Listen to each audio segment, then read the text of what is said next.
This segment of Delmarva Life is brought to you by Peninsula Regional Medical Center. Do you find yourself sniffling and sneezing and wondering, am I coming down with something? That's the last thing you have time for, right? But hang on a second. It might all come down to that yucky little yellow paint in the powder that we like to refer to as pollen. So the question is, how do you know the difference? Gosh, we're glad you asked that question because the doc is in the house this afternoon for another round of Ask the Doc. Good to see you this afternoon, sir. Yeah. You, of course, know PRMC's Chief Quality Officer and Hospitalist. This is Dr. Chris Snyder. So, how can we tell the difference between a cold and allergies? Well, they kind of run hand in hand sometimes. So unfortunately, it's never the perfect cutoff. You either have a cold or an allergy. It's typically together. The swelling that the allergies cause can actually aggravate colds. Colds are caused by viruses. Allergies are caused by exposure. So it's a challenge to determine which is which. Fever is usually the biggest one. With a cold, you're going to tend to have a fever. So that may differentiate it some. But any questions, just get your throat checked.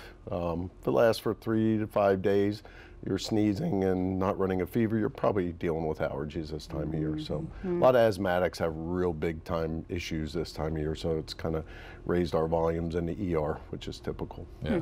All right. The next question. My mother is on a diet plan that allows her to eat as many eggs as she wants. I've always thought eggs should be consumed in moderation because of cholesterol concerns. Can you set the record straight? Yes, eggs should be consumed in moderation, but that being said, everything should be consumed in moderation. So, you know, what is right for you? Again, if you have high cholesterol, you're a diabetic, probably eating cholesterol-driven products is going to drive up your lipids, and that's going to affect the way your blood vessels are plaqued as you get older. So eggs are wonderful. It's Mother Nature's protein, Mother Nature's fat. So if you're going to eat a fat and you're going to eat a protein, it's probably one of the better ones to eat and digest. Eating 12 eggs a meal is probably not the best idea. So again, moderation. A couple eggs is fine, but I wouldn't go overboard with it. Sure. My cutoff is 3. But anyway, another question that was sent to us by a viewer so that they can ask anonymously. As I age, it seems like my irritability level right before my monthly cycle is off the charts. Can anything be done about this without taking medication? Wow, tough question. So yeah, exercise and diet are absolutely huge with this. So exercise in general, you know, will build a lower heart rate, less anxiety. Makes you feel better about yourself too, and maybe those situations that aren't quite so good may be a little more tolerable. That being said though, again, women have a challenge. You guys have a very delicate system that can really change dramatically day by day. So so you got to play it by ear. Sometimes pharmaceuticals are needed. Anything over the counter, we've probably thought of most of that stuff already. So if I'm giving you something, we've tested it scientifically.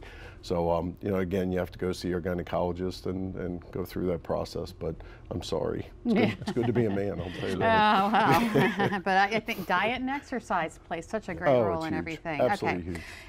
Is there any way to naturally reduce the look of scars? Good question. Yeah, scar, that is a great question, because really, in fact, my wife just cut her hand the other day, so yeah, and she got it sewn up. So as it was sewn up, people don't realize, but you know, massage is actually probably one of the best ways, working scars with massage. You develop a ridge, so the body heals from the inside out typically, and you develop a scar underneath the skin first. As that scar gets thicker, some folks form what's called keloids, which are really big scars. Seen more in Mediterranean and African Americans. They tend to have these large, fat, thick scars. So, but massaging it actually with a gel or putting something, and I'm rubbing my finger now because I got an old scar there, but actually digging into that a little bit, you know, again, right after you've healed, you can tolerate the pain, and stitches have been removed. That's when you want to start working that scar. So, and it does help. The massage itself forms heat, and it helps break down some of that fibrous tissue. Very interesting. My wife has always said vitamin E oil. Does that? Well, I'm not sure. So topically, to get that across the skin, it's not going to help much. It's more the heat and the massage and the mechanical function that's causing the improvement. Where you want. Okay. Let's see.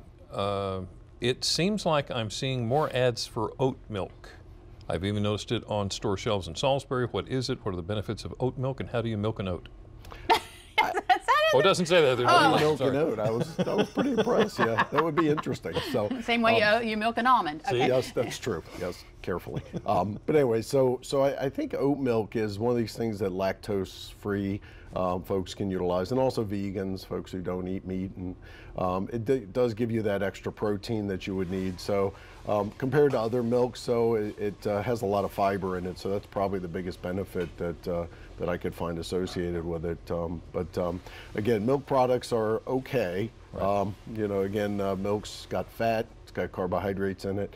So you just have to kind of balance that, but it's a great alternative if you are lactose intolerant. So never tasted it myself. I need to try it. That's right. Yeah. Yeah, I haven't. Hadn't even heard of it. All right. So, are you seeing any? Let's see. Are you seeing any health trends that you'd like us all to be aware of right now?